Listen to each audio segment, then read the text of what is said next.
présent, on peut utiliser aussi Gantt pour le suivi du projet, de l'avancement du projet. Donc pour ça, vous avez deux possibilités. La première, c'est que quand vous passez votre curseur sur chaque élément, comme ceci, et lorsque vous amenez votre curseur très précisément au départ d'une des tâches, vous voyez que mon curseur se transforme en un pourcentage avec une flèche noire sur la droite. Si je clique sur cette flèche noire, en effet, je vais pouvoir indiquer ici à combien de pourcents j'ai réalisé ma tâche. Donc quand je clique, je vais avoir un petit élément descriptif comme ça qui me dit à combien de pourcents je peux indiquer que j'ai terminé ma tâche.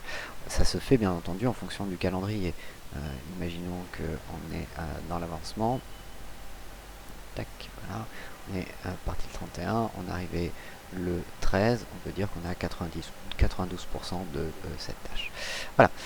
L'idée, bien entendu, est ici d'indiquer donc pour toutes les tâches si on a réalisé les éléments ou pas.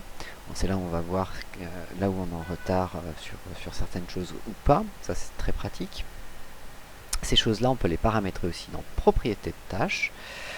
Et ici, vous avez l'avancement, la fenêtre avancement qui permet d'indiquer donc à combien vous êtes au niveau de l'avancement de votre tâche.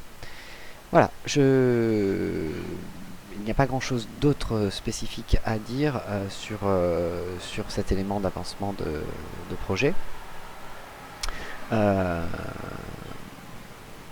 Puisque, enfin, la plupart du temps, on se contente vraiment d'utiliser juste le diagramme de Gantt pour la planification du projet, mais après on ne l'utilise pas spécifiquement pour le suivi de projet.